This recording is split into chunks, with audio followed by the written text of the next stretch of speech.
Minhas irmãs, meus irmãos queridos, todos sabem da alegria que eu tenho de participar desse evento, um evento sério que reúne as casas de toda essa região e que trazem corações queridos, se deslocam e vêm aqui confraternizar, trocar experiências, fortalecer e ter acesso a esse alimento das almas, que é o amor, que é a união, que é a fraternidade.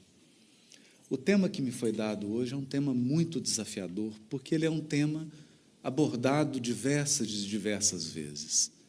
E por ser um tema muito visitado, a gente corre sempre o perigo de ser repetitivo e de ficar dizendo as mesmas coisas. Então eu pensei em como poderia trazer esse tema com uma abordagem que pudesse edificar a cada um de nós. Uma abordagem que pudesse nos dar instrumentos para enfrentar a transição. E eu vou terminar a fala falando sobre isso. Um instrumento poderoso para que a gente possa viver todos os desafios e todas as transformações da transição planetária no pleno equilíbrio do nosso psiquismo, no pleno equilíbrio espiritual. Está muito fácil perder o equilíbrio. A parábola do Cristo que resume a transição planetária é a parábola das 10 virgens, o que significa que manter a candeia acesa é nosso maior desafio. Mas essa candeia não é exterior. Essa candeia é a nossa própria iluminação pessoal. Iluminação dos nossos pensamentos, dos nossos sentimentos, iluminação da nossa conduta. Afinal de contas, o Consolador prometido, deixa eu baixar só um pouquinho. O Consolador prometido visa a melhoria da nossa vida. Eu preciso só que o som abaixe um pouquinho, está estourando, está muito alto. Visa a melhoria da nossa vida e a melhoria da vida das pessoas que nos cercam. Se nós não conseguirmos transformar o Consolador prometido em vida espiritual de qualidade nossa e ao nosso redor, o Consolador prometido não está cumprindo a sua missão em nós. Em nós. Esse é o ponto fundamental. Todas as religiões e todas as civilizações construíram histórias sobre um mundo vindouro e sobre um tempo de transição. Desde os índios norte-americanos, australianos, até as grandes religiões planetárias, como o islamismo, o judaísmo, o cristianismo, budismo, taoísmo, todas têm uma mitologia, um conjunto de histórias falando de um mundo vindouro. Todas enxergam essa vida aqui como um período transitório que prepara para uma vida definitiva. Cada uma dando um colorido, cada uma dando um contorno específico, mas todas falaram. No judaísmo, por exemplo, que é a matriz do cristianismo, fala-se do Olam Rabá, o mundo vindouro, o que nós chamamos de um mundo ditoso. A compreensão de que tudo que nós vivemos aqui é um processo para algo que está por vir. O que está por vir. Allan Kardec capturou essa ideia. Allan Kardec resumiu essas histórias com uma expressão muito significativa: a vida futura. A vida futura. A vida futura resume não só os primeiros momentos pós-desencarnação, mas como também os momentos especiais que esperam o planeta Terra após a sua redenção. A vida futura. dois grandes tópicos da doutrina: a escala dos espíritos, espíritos imperfeitos, bons espíritos, espíritos puros, e a progressão dos mundos. Isso nós já sabemos. Mundos primitivos, onde há vida biológica pulsante, mas não há razão, não há espécie humana, não há ainda um ser dotado de raciocínio, livre-arbítrio, capacidade de tomar decisão. Depois, um mundo de expiação, onde eu tenho ser humano, mas inexperiente, não capaz ainda de tomar as melhores decisões, e que, portanto, comete erros, e ao cometer erros, e ao infringir a lei divina, é conduzido pela misericórdia e pela justiça divina à reparação e ao aprendizado. Sabemos disso. Mundos de regeneração, mundos ditosos e a chegada, a ressurreição, na linguagem dos evangélicos e dos católicos. Espíritos puros, não mais sujeitos, questão 112, não mais sujeitos à encarnação em corpos perecíveis, não mais sujeitos a provas nem a expiações, palavras do codificador. Realizam a felicidade eterna no seio de Deus. A chegada. A chegada. A grande cidadania que todos esperam. Cidadania de espírito puro, habitante de um mundo celeste, vida futura. Mas veja,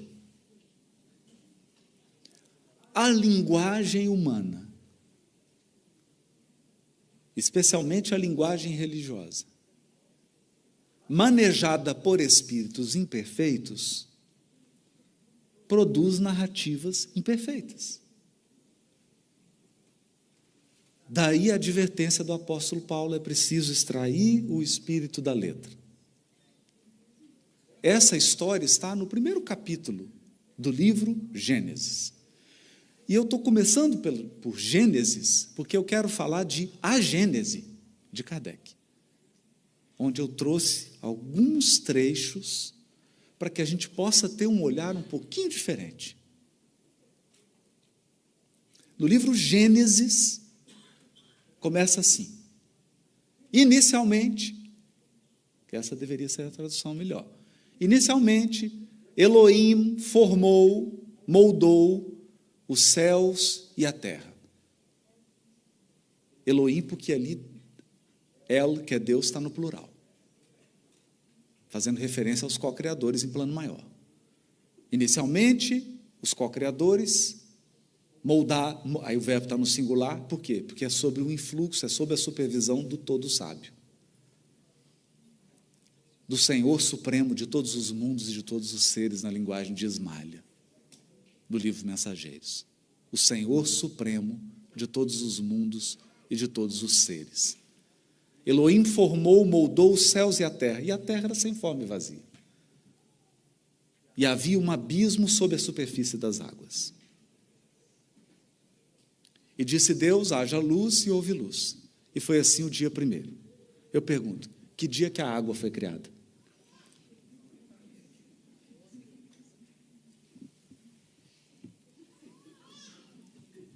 Dia 0.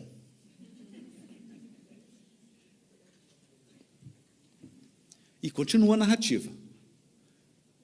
E criou, ou moldou, e moldou Elohim, os luminares, o sol e a lua, e foi o dia 4. Então, como é que você contou o primeiro, o segundo e o terceiro se não tinha sol?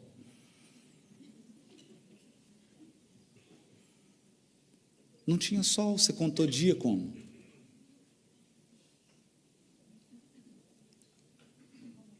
Então, esses desafios.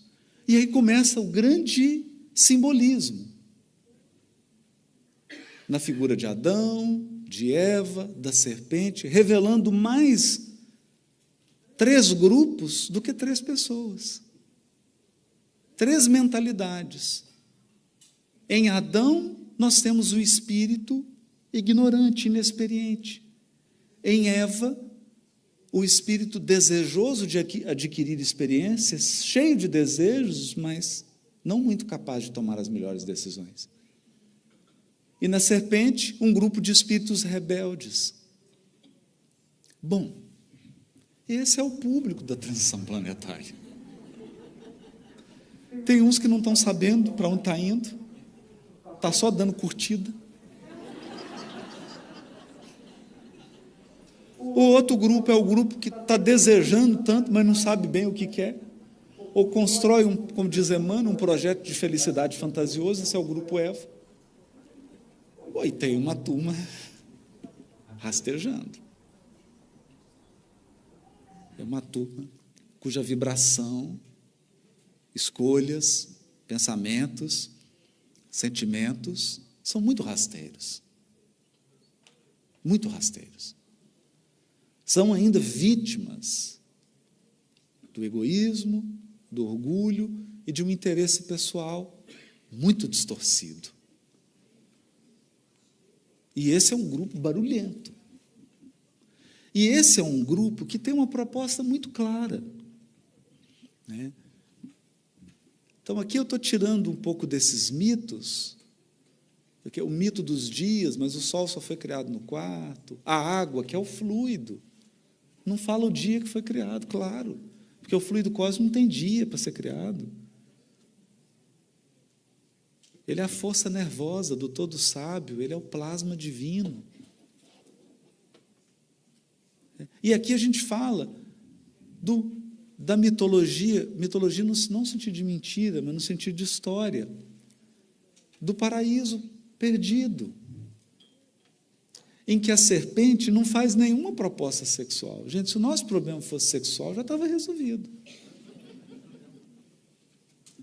A proposta da serpente é outra. A pergunta da serpente é: o que foi proibido e o que foi permitido? Porque o grupo serpente não aceita proibição. Esse grupo quer fazer o que ele quer fazer. Mas se você imagina um Senhor Supremo de todos os mundos e de todos os seres, como que você pode viver sem nenhuma lei, sem nenhuma regra? Eu tenho que eliminar esse Senhor Supremo. Então, qual que é a proposta da serpente? O que ela pergunta para Eva? O que está proibido, o que está permitido aí? Olha, e a Eva é engraçada, porque ela não entendeu a proibição. Esse é o nosso problema. A gente não entendeu o que não pode e o que pode. Ela disse assim: eu posso comer de todas as árvores. Gente, é muita. Pensa, é o jardim do Éden. Você pode comer de todas as árvores. Sabe por quê? Porque o bem é infinito, o que é limitado é o mal.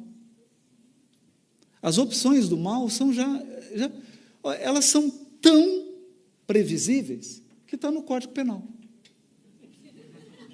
Está lá descrito. Agora, eu gostaria que alguém aqui descrevesse o bem. Alguém consegue colocar num código todas as possibilidades de você fazer o bem? Não. Mas você consegue descrever o mal. Matar, roubar, adulterar, não é? Então, o mal é limitado. O mal é limitado. E aí ele perguntou para ela, eu posso comer de todas, mas tem uma que eu não posso.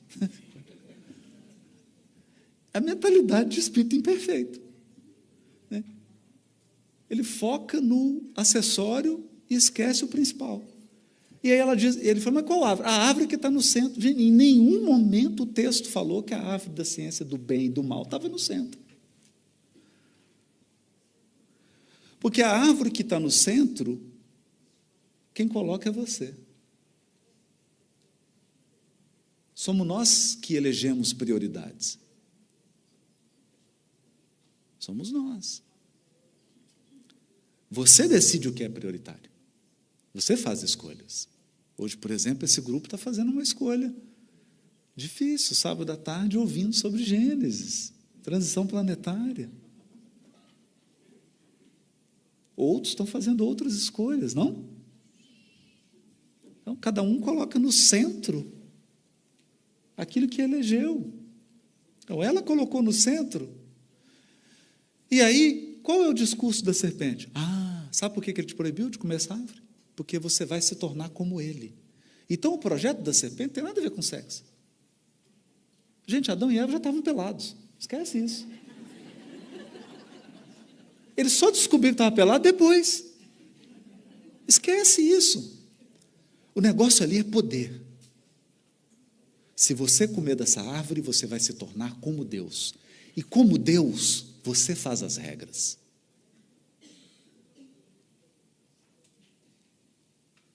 Esse é o desafio. Esse é o desafio. O desafio da transição planetária é a obediência às leis divinas.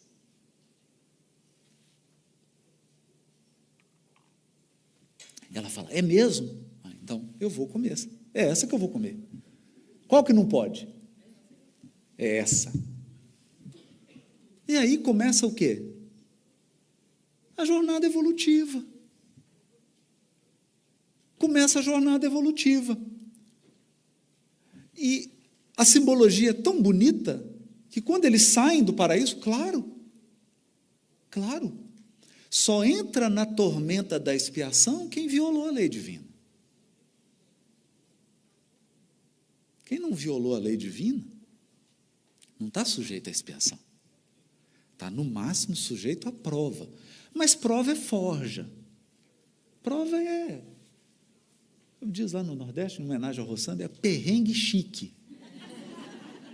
É chique por quê? Porque você passa uns apertos, mas você sai melhor. Expiação é mais doloroso, porque expiação é reparação do mal praticado. Expiação é refazer. Refazer é chato. Porque você fez acreditando que estava tudo certo, estava tudo errado, você tem que fazer de novo. Não é bom. Então eles saem do paraíso. E na porta fica um querubim, dizendo o seguinte: para voltar tem que se iluminar. Percebe? Não tem ninguém inexperiente em mundo celeste, gente. Em mundo celeste, você tem, como diz a música do Coldplay, we are diamonds, taking shape. Diamantes tomando forma. Você é um diamante. Espíritos puros são potências do amor divino. Os espíritos do Senhor, que são as virtudes dos céus, quais estrelas cadentes, não é assim? São estrelas, potências. Essa é a história. A história da ignorância à sabedoria, do egoísmo, do orgulho, do interesse pessoal ao amor. Essa é a trajetória. Esse é o quadro. Por isso que a Bíblia começa com Gênesis e termina com Apocalipse. O último capítulo de Apocalipse, uma cidade preciosa que desce do céu. A representação do que é celestial. O que é celestial não foi construído por nós. O que é celestial é divino. A questão é que nós estabelecemos um conceito de Deus que lembra o Papai Noel. Essa imagem está cravada no psiquismo humano. Essa imagem está cravada. Deus, homem, velhinho, de barba, sentado num trono, julgando. Essa imagem está entronizada. Aqui começa a contribuição do Consolador prometido para a evolução do pensamento religioso da Terra. Porque, veja, o que faltou às religiões?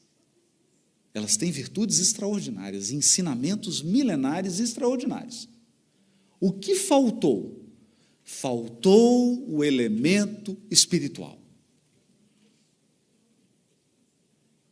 Porque elas queriam falar de coisas celestiais sem considerar o espírito imortal. Como que faz isso? Como que faz isso? Como eu avalio a evolução da Terra se eu olho apenas as questões sociológicas, antropológicas, políticas e econômicas? Eu me perco. Não é? Se você pega alguém que examina apenas o elemento material, qual que é a visão dele do mundo? Está de mal a pior e vai piorar. Essa é a visão. Porque a análise, o horizonte dessa pessoa está circunscrito ao que é material. A antropologia, material. A sociologia, material. A economia, material. Falta o elemento espiritual. Então veio o Consolador Prometido, com a organização e codificação de Kardec, trazer o quê? A ciência, não no sentido da ciência de hoje. Gente, nós estamos falando de 1857. Kardec está usando o termo ciência como conhecimento. Ciência do elemento espiritual e da relação do elemento espiritual com o mundo corporal. Então, isso significa que a contribuição da doutrina espírita ela despreza os conhecimentos de saúde? Não. Ela só diz assim, não dá para examinar a saúde sem considerar o elemento espiritual. Você tem que estudar célula, tem que estudar tudo do corpo humano, mas você não pode deixar o elemento espiritual de fora. Eu tenho que estudar antropologia? Tem, mas você não pode esquecer que são espíritos. Você tem que estudar a sociologia, a organização da sociedade? Tem, mas eu não posso deixar o espírito de fora. Esse é o papel do Consolador. Então o Consolador veio revivecer. Ele veio trazer vida. Ele veio trazer uma vitalidade. Ele veio trazer uma perspectiva de que a vida pulsa, a vida não cessa. A vida não cessa. Nós temos uma vida. Todo mundo aqui só tem uma vida. E múltiplas existências. Vida você só tem uma, você é imortal. Você só tem uma vida. Uma. E foi te dada o dia que você foi criada. Uma vida, imortal. E múltiplas existências. Mas vai chegar um momento que você não vai precisar ter existências mais, que é o espírito puro. Então, isso traz uma vitalidade ao nosso pensamento. Nós estamos falando de seres imortais numa jornada grandiosa. Esse é o ponto. Esse é o ponto. O resto é processo. Isso nós não podemos perder. Eu acho importante realçar isso. Outro ponto importante, e aqui está no livro A Gênese, capítulo 18, item 3. Nós temos um hábito, mas isso vem daquele conceito incrustado em nosso psiquismo de Deus, velhinho, rei, no trono, julgando. Não é? Nós temos um conceito de lei, e isso é muito interessante. Porque lembra um tribunal. Nós temos um conceito de lei que é lei como um código. Então, a lei divina é um código. E esse código eu vou abrir e vou ler. Agora, eu queria fazer uma pergunta aqui. Quem alfabetizou Deus?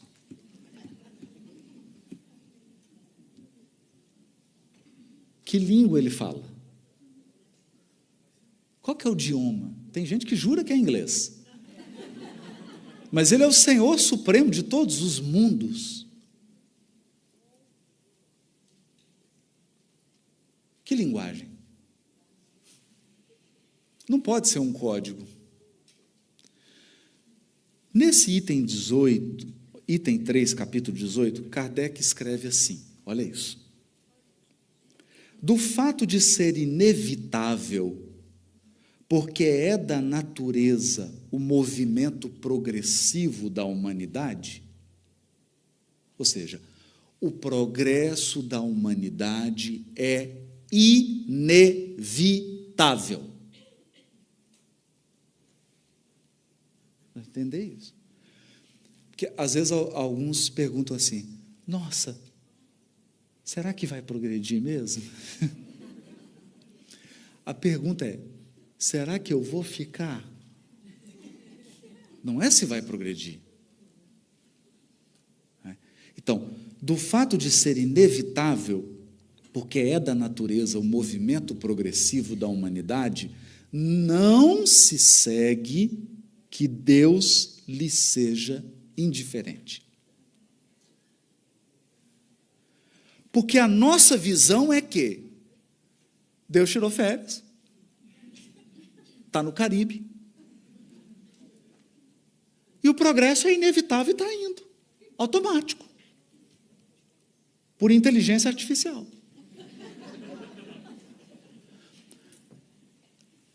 Mas em cada 10 pessoas, cada 10, nós podemos fazer essa experiência, em cada 10 religiosos, inclusive espírita, se você me der a oportunidade de fazer 10 perguntas, você vai ver que a pessoa, no final, vai dizer isso.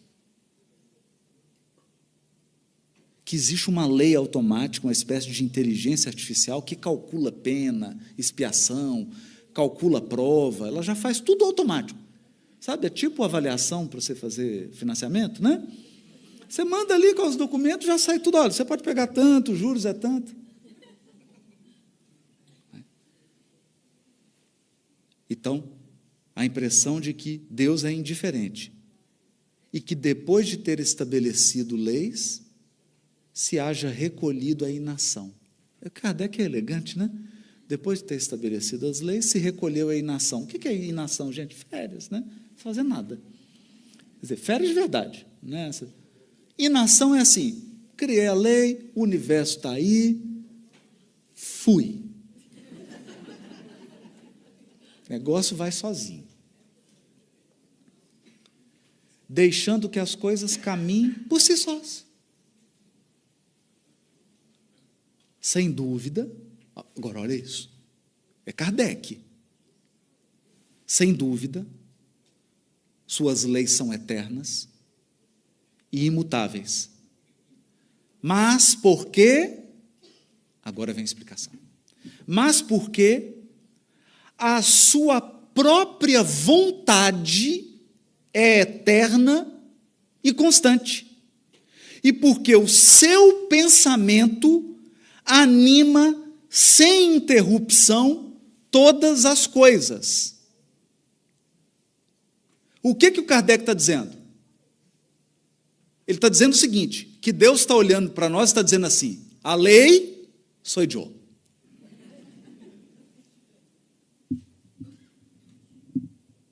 A lei divina é o pensamento divino constante, não tem aí ou iai. Não tem um sistema automático. É o próprio Deus pensando a cada milésimo de segundo e é a sua própria vontade que estabelece a lei. Só que tem um detalhe. Deus é absoluto e perfeito absolutamente. Então a vontade dele é imutável, inalterável. Mas quem mantém é ele. Mudou. Mudou. Você não está lidando mais com o sistema de computador. Você está lidando com o próprio Deus. Quem mantém a ordem cósmica é o próprio Deus. É isso que Kardec está dizendo.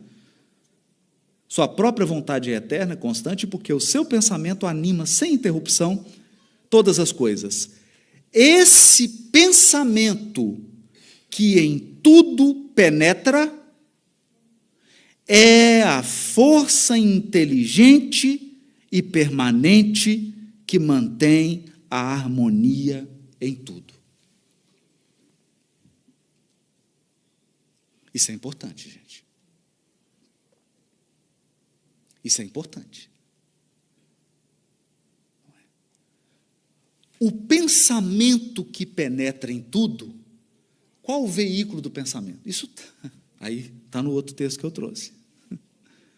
O outro texto de Kardec, Gênesis, capítulo 2, itens 20, 22 e 24. Kardec escreveu um capítulo só para falar sobre Deus, no livro A Gênese. E ele reservou um item nesse capítulo, que é a providência divina. E o que ele vai dizer? Ele vai falar do fluido cósmico. O veículo de transmissão do pensamento divino. Para concluir com Paulo, em Deus vivemos e existimos, como peixes no oceano. Não existe nada fora do fluido cósmico, exceto Deus. Se ele quiser, né? Se ele quiser. Porque o fluido cósmico é a emanação dele. Nós, não tem. Não tem ninguém fora do fluido cósmico. E é através do fluido cósmico que Deus manifesta o seu pensamento. E não, então, tudo está sob a coordenação do pensamento divino. Essa é a lei divina. A lei divina é o pensamento do próprio Deus, agindo incessantemente sobre a criação e mantendo a harmonia. Agora mudou. Mudou pelo seguinte: agora você está tratando com um ser infinitamente inteligente e infinitamente amoroso.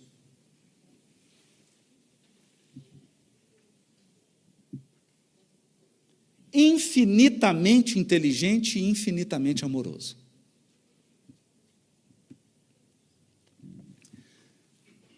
Eu vou deixar o Emmanuel dizer isso, que vai ficar mais bonito, né? Pensamento e Vida, capítulo 3. Da glória divina às balizas subatômicas, veja isso, da glória das galáxias, dos mundos celestes, até as partículas subatômicas, o universo pode ser definido como? O universo pode ser definido como uma cadeia de vidas que se entrosam à grande vida. Percebeu? Existe uma grande vida, que é a vida de Deus. E nós somos vidas entrelaçadas nessa vida. É por isso que você muda de país, você muda de continente e encontra as mesmas pessoas. O mundo não é grande. Ele é mal distribuído. A distribuição é feita, você vai para cá, vai para lá, vai chegar no mesmo lugar, porque é uma teia da vida. Nós estamos entrosados, percebe? Então, veja, você está pensando agora na sua vida, você está pensando na transição planetária, a guerra da Rússia com a Ucrânia, você está pensando em, pensa tudo de ruim aí, né? Faz uma lista. Só que você está esquecendo do seguinte: todas as conexões estão sob a direção do Todo-Poderoso. Todas. Algumas que você não suspeita. Você não suspeita. Há conexões de vidas, há conexões de acontecimentos que nós só vamos enxergar 20 anos depois. Ou aqui ninguém passou por isso? Ninguém passou por isso? Nós temos um discurso emblemático aqui do Steve Jobs na Universidade de Stanford. Ele já com câncer avançado, né? E ele disse assim: somente agora eu entendo tudo o que aconteceu. Fui juntando, né? Fala isso, fui juntando as peças. Por que eu fui fazer um curso de caligrafia? E aí eu desenvolvi a primeira fonte. Aí que ele foi entender como é que tudo conectou. Mas por quê? Quem conectou tudo foi esse pensamento divino. Ele conectou tudo. E é isso que Kardec vai dizer no livro A Gênese, Providência Divina. Olha, veja isso. A providência divina é a solicitude de Deus para com as suas criaturas. Solicitude. Então, a providência divina é o aspecto materno de Deus. Solicitude para com as suas criaturas. Ele está... Isso é Kardec, gente. Só abre aspas, né? Depois falar, o Haroldo falou. Falei nada. Eu estou lendo. Ele está em toda parte, tudo vê e tudo preside, mesmo as coisas mais mínimas. É nisto que consiste a ação providencial. Suponhamos um fluido bastante sutil para penetrar todos os corpos. Sendo inteligente, esse fluido atua mecanicamente, por meio tão só das forças materiais. Se, porém, o supusermos dotado de inteligência, de faculdades perceptivas e sensitivas, ele já não atuará às cegas, mas com discernimento, com vontade e liberdade. Verá, ouvirá e sentirá. Figuremo-lo sob a forma concreta de um fluido inteligente que enche o universo infinito e penetra todas as partes da criação. A natureza inteira mergulhada no fluido divino. A natureza inteira mergulhada no fluido divino. Que a força esteja com você. Ora, em virtude do princípio de que as partes de um todo são da mesma natureza e têm as mesmas propriedades que ele, cada átomo desse fluido, e assim nos podemos exprimir, possuindo o pensamento, isso é, os atributos essenciais da divindade, e estando o mesmo fluido em toda parte, tudo está submetido à sua ação inteligente, à sua previdência e à sua solicitude. Nenhum ser haverá, por mais ínfimo que o suponhamos, que não esteja saturado desse fluido. Achamo-nos, então, constantemente na presença da divindade. Então, para que você está olhando para cima quando você faz prece? Para quê?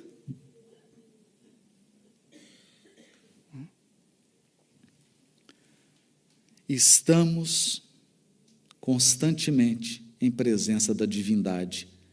Nenhuma das nossas ações lhe podemos subtrair ao olhar. O nosso pensamento está em contato ininterrupto com o seu pensamento, havendo, pois, razão para dizer-se que Deus vê o mais profundo do nosso coração. Estamos nele como ele está em nós. Isso é Kardec citando Paulo, né? Citação indireta. Estamos nele como ele está em nós, segundo a palavra do Cristo. As nossas preces, para que ele as ouça, não precisam transpor o espaço, nem ser ditas com voz retumbante, pois que estando de contínuo ao nosso lado, os nossos pensamentos repercutem nele. Os nossos pensamentos repercutem nele. Os nossos pensamentos são como os sons de um sino que fazem vibrar todas as moléculas do ar ambiente, ou seja, o nosso pensamento, movimento fluido cósmico. Essa é a concepção de Deus da doutrina espírita. Nada de velhinho sentado em trono, julgando ninguém. Mas isso é difícil. Isso é difícil por quê? Porque como a gente imagina o velhinho sentado no trono, a gente fala assim, perdeu o controle. Esse velhinho perdeu o controle. Né? Perdeu o controle. Então eu gostaria de lembrar algumas coisas da transição planetária. Nosso lar foi psicografado durante a Segunda Guerra Mundial. Nosso lar, Mensageiros e alguns livros narram a Segunda Guerra Mundial. Milhões de pessoas desencarnando. E agora a gente vê espírito apavorado com a guerra da Ucrânia. Os horrores da guerra. Mas essa abordagem já foi feita, está nos livros. Está nos livros. E tem uma coisa curiosa, está em nosso lar. Nosso lar é uma colônia um pouquinho, porque já passou o umbral, né? E o André é interessante, porque o pessoal fala, onde começa o umbral? E aí, André Luiz explica, né? O umbral já começa na crosta. Então, fica tranquilo, você já está no umbral. O que pode é piorar. Tem um umbral pior, mas você já está no umbral. A pergunta é, desencarnar, será que eu saio do umbral? Mas se eu vou para o umbral? O umbral começa na crosta e abrange um certo espaço, uma certa dimensão. Nosso lar está depois, mas tem colônia que está no umbral. E tem uma cena interessante, que André Luiz está na casa da dona Laura, e aí ele recebe um comunicado de rádio, um aparelho de rádio, e de uma colônia que está no umbral. E o locutor está apavorado. Fala, gente, está estourando uma guerra. É uma guerra. Vai morrer gente, mas ele já é morto. Ele já está desencarnado. E ele está preocupado com quem vai desencarnar. Percebem? O que é a mentalidade? O que é a mentalidade? Então, se a tua mentalidade for estreita, nem a desencarnação te ajuda.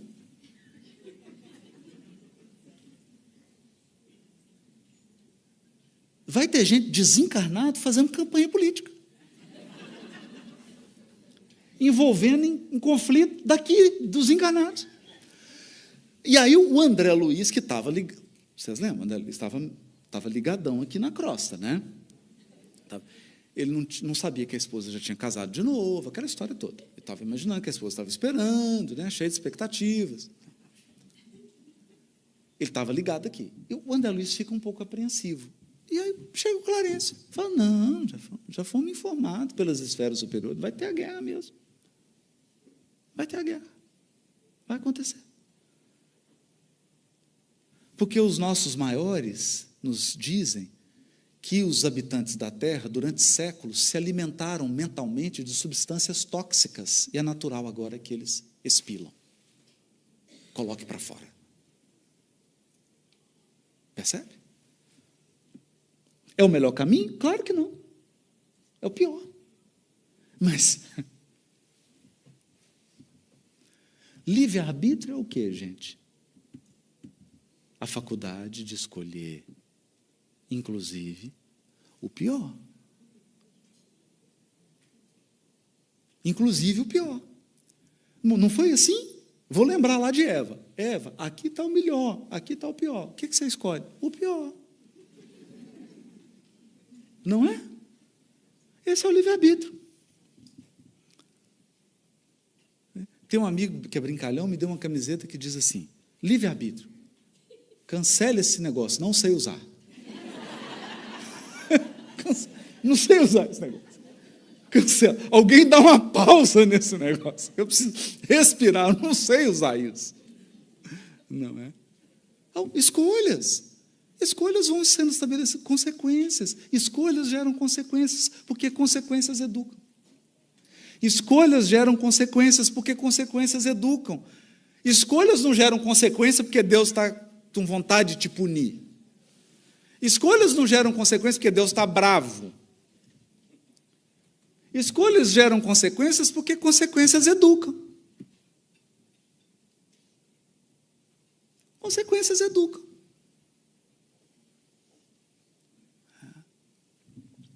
Mas o que eu queria chamar a atenção nessa abordagem de Kardec é, olha, gente, nós temos que entender o seguinte: nós estamos na presença divina. Nós estamos na presença divina. O Senhor Supremo, como diz Ismália, de todos os mundos e de todos os seres,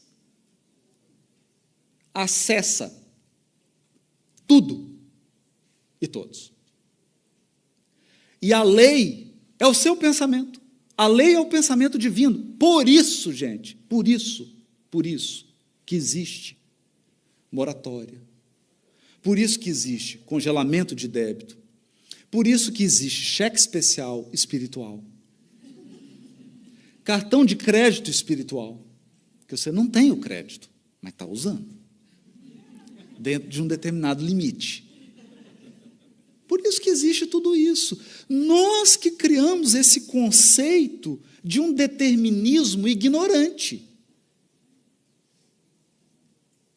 Não existe determinismo ignorante. Existe um planejamento inteligente que jamais foi inflexível. Existe um planejamento inteligente que jamais foi inflexível.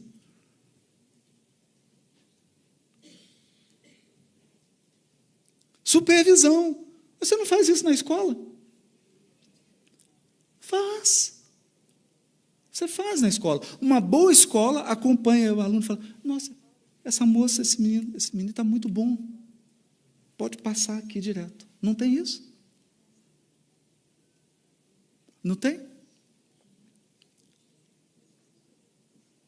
Aqui, gente, prova aqui de legislação, aqui, de trânsito.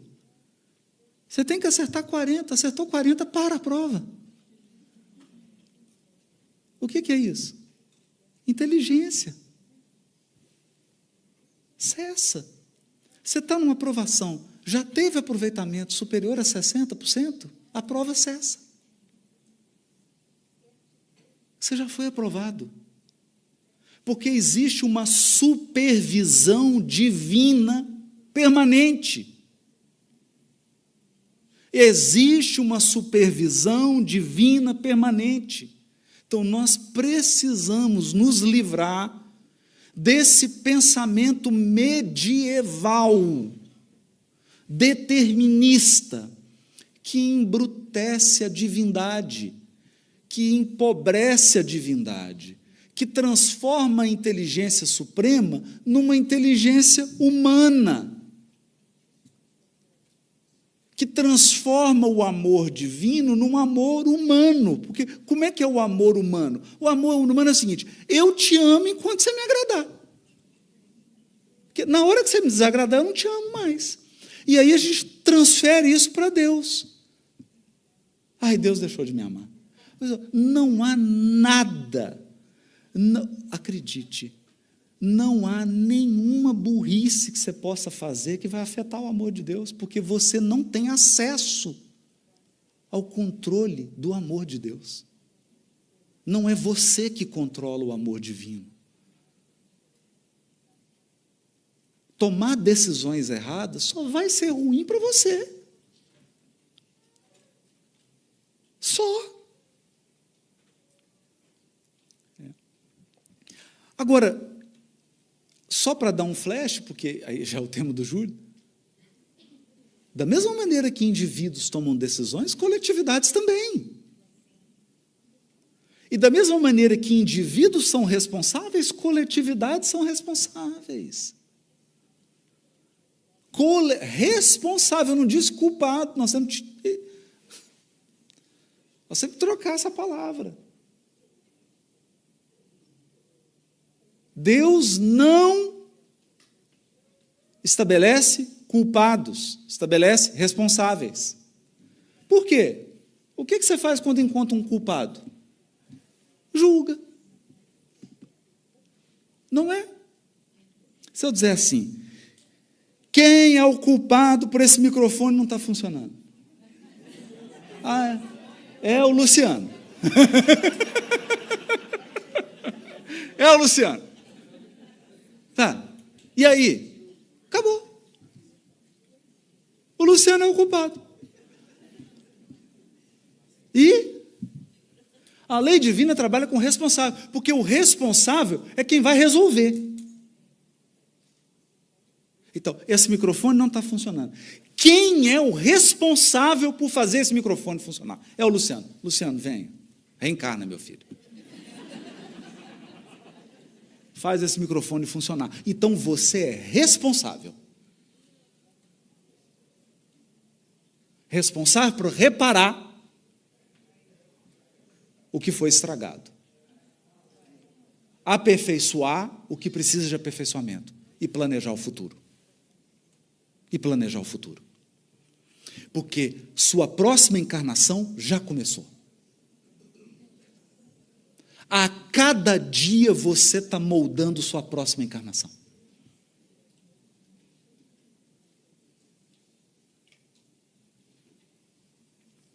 A cada dia. As ações que você tem hoje vão determinar suas amizades, sua vida afetiva, sua vida financeira, sua saúde. Você está moldando a encarnação hoje. Hoje. A cada dia. Porque você é responsável. Então, o que a gente conclui com isso? Eu tenho uma outra frase aqui para trazer. A gente conclui dizendo o seguinte: a transição, os detalhes, é fluido. Por que é fluido? Porque nesse momento da humanidade existem forças agindo, forças do bem e forças do mal. Forças do bem, nesse momento exato, estão moldando o que será a transição, o fechamento da transição. E forças do mal também. E o pensamento divino está dirigindo, mas com uma regra. Uma regra. Aliás, quem tem dificuldade com essa regra, tem um filme maravilhoso do Jim Carrey, O Todo-Poderoso. Que ele reclama, Deus fala assim, tu está reclamando? Então, uma semana tu é Deus. Você vai ser Deus agora. Pode fazer o que você quiser. Só tem uma regra. Não pode violar livre-arbítrio. E aí é curioso, porque, nossa, só faz estrago. Ele faz tanto estrago que perde o amor da vida. E aí, no final, Deus chega e fala assim, bom, acabou, me dá aí os poderes, né? Ele fala assim, eu estou com vários problemas, mas tem um que é sério, né? Perdi a fulana. Como é que eu faço para recuperar o amor dela sem afetar o livre-arbítrio? Aí Deus fala, se você descobrir isso, você me conta.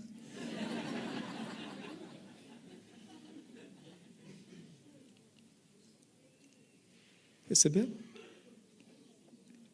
A regra é clara. Livre-arbítrio é livre-arbítrio. Agora, livre-arbítrio não é arbítrio supremo, hein? Porque tem gente que está confundindo. Você fala assim, eu tenho livre-arbítrio. Agora o sol não brilha mais. Coitadinho. Isso não é livre-arbítrio. Isso é o arbítrio supremo. O arbítrio supremo é de Deus. As regras do jogo, ele que estabeleceu. Você só joga. Isso é livre-arbítrio. Então, nós estamos moldando agora a transição planetária. Nós estamos moldando a finalização da transição planetária. Porque eu percebo, para encerrar, que nós estamos assumindo um pensamento derrotista. A transição já está... Esse negócio já deu tudo errado mesmo. Deixa eu ficar aqui orando. Não. Não. Não. Não. Isso aqui é igual ao jogo de basquete. Você foi ao banheiro, voltou, mudou o placar. Mudou o placar. Porque é um processo dinâmico. Dinâmico. O teu aproveitamento espiritual em 5, 10 anos pode mudar o rumo da sua programação espiritual. Simples assim, gente. Em 10 anos você pode mudar o rumo da sua programação espiritual, porque você está sob supervisão permanente. Na supervisão significa que portas se abrem e portas se fecham. Quando se fecha, você fica bravo, não é? Fica nervoso, fala, fechou. E se tivesse aberto, você ia ser o pior para você. E portas se abrem, porque é um processo dinâmico em que o pensamento e a vontade divina estão agindo permanentemente na sua vida e na vida de todo o universo. Então nós temos um segredo.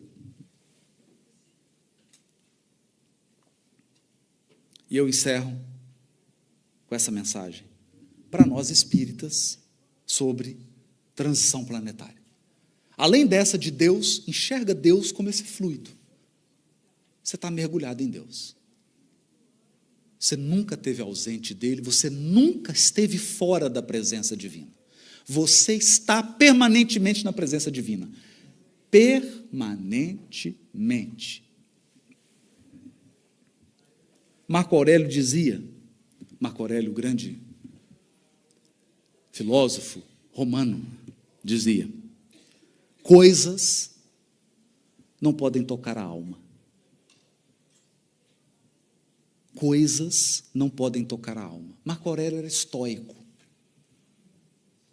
Era uma corrente da filosofia, o estoicismo. E o estoicismo tinha um conceito de cidadela interior. Que conceito é esse? É o conceito de que dentro de você existe uma fortaleza. Nada pode entrar. Nada pode abalar essa fortaleza. Nada. Absolutamente nada. Nenhum acontecimento, nenhum fato. Só tem um jeito dessa fortaleza ruir. Se as portas forem abertas de dentro para fora.